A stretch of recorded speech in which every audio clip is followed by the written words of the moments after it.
Good evening, Bad-Tempered Badger here. I'm here today to talk to you about hedges. Hedges are excellent. We badgers use them to sneak around fields and avoid being spotted by bloody annoying humans. And we aren't the only ones who use hedgerows as paths. Mice, rats and voles scamper through the undergrowth in search of food and to escape predators.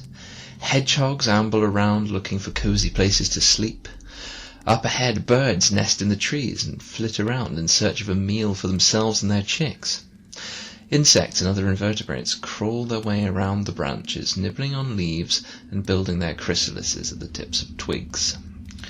All this insect life makes them important hunting grounds for birds during the day and bats during the night, as their echoing calls bounce from the foliage, helping them navigate.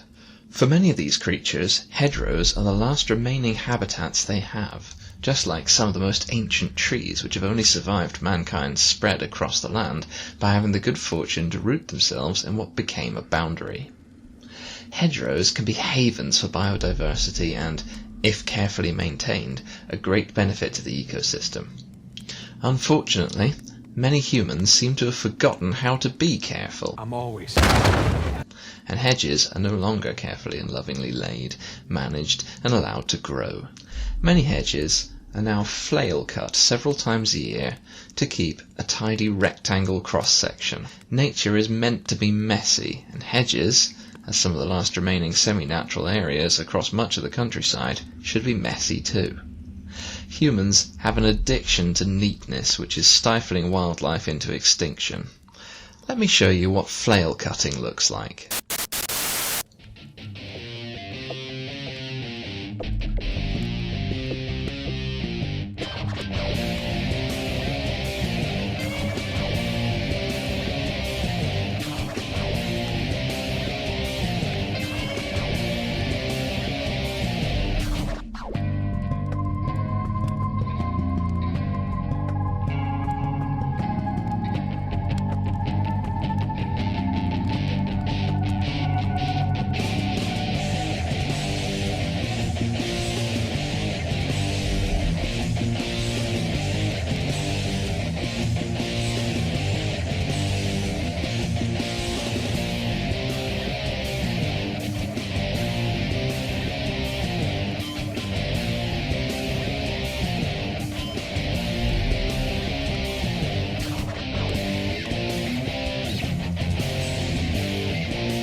Quite an impressive piece of machinery.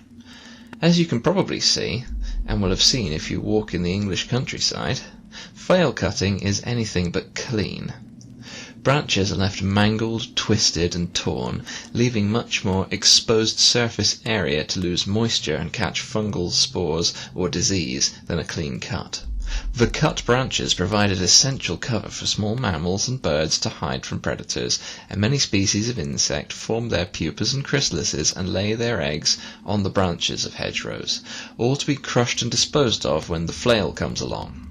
Once cut, the crushed remains are often left piled along the base of the hedge, stifling shrubs and wildflowers as they try to grow. One of the greatest problems with this practice is timing. Many hedges are flail cut twice a year. Once in winter, just as the abundance of wild berries is needed most to sustain birds and small mammals, and again in spring and summer, just as flowers are blooming and birds are making their nests. Some local areas have restricted cutting times to try to protect nesting birds as required by law, but it isn't enough. This is bad enough on a hedge with its roots in the ground.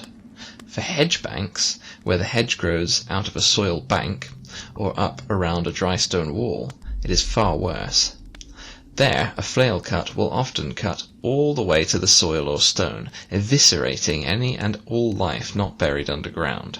Once rich and thriving hedgerows, in Cornwall especially, have been reduced to stacks of mossy soil with a few gnarled twigs poking out of the top.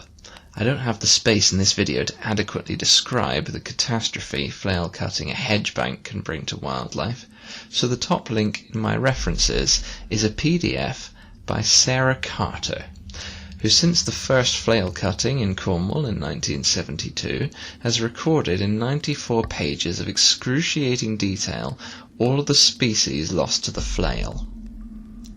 While some few have begun to recover, it would take generations of leaving them completely untouched for the hedges to begin to regain the biodiversity and life they had before. This loss of life is most noticeable in insects. While driving at night along a country lane just a few decades ago, passing through blizzard-like clouds of moths was a common complaint of drivers. In recent years, one is lucky to see 2 solitary moths flapping their lonely way through the night. So what can be done? The most successful, healthy and biodiverse hedgerows are those established through traditional hedge-laying methods, then left largely untouched, save for gentle trimming and occasional replanting. These traditional hedges are formed by planting a variety of native woody plants which are flexible and can coppice, i.e. produce multiple new shoots when cut.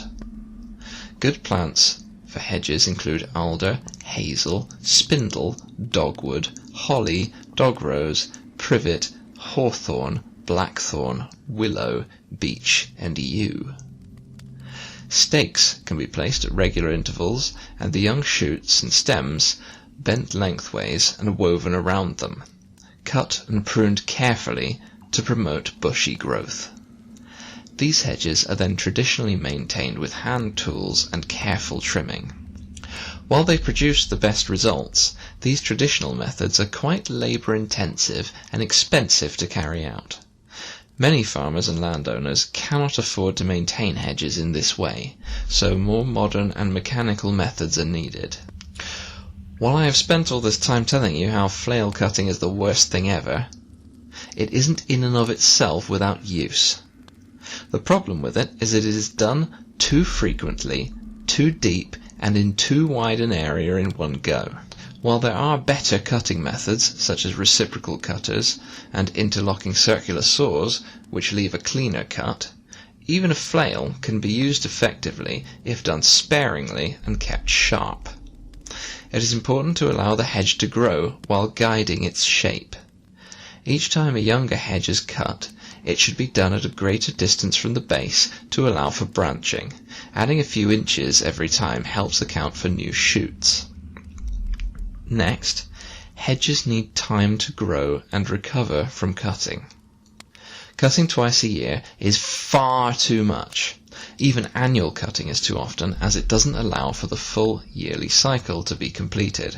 Studies have indicated that the most beneficial cutting schedule is around every 3 years to allow for flowering, seeding, and new shoots to become established, and for animal life to recover and re-establish itself.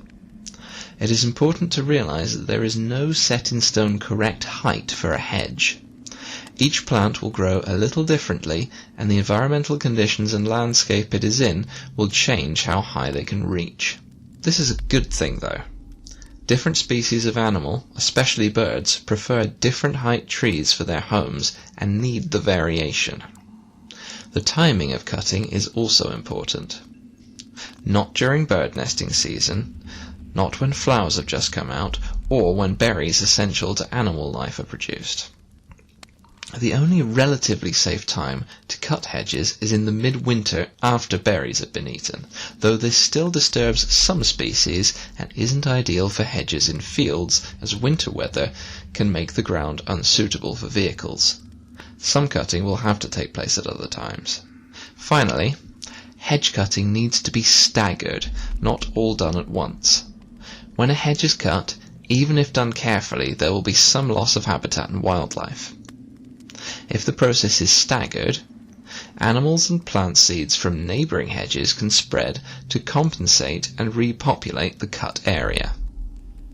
I hope you found this interesting. It's certainly important, as is preserving any natural environment or wildlife habitat. And when it comes to looking after nature, we really need to hedge our bets. Thanks for watching.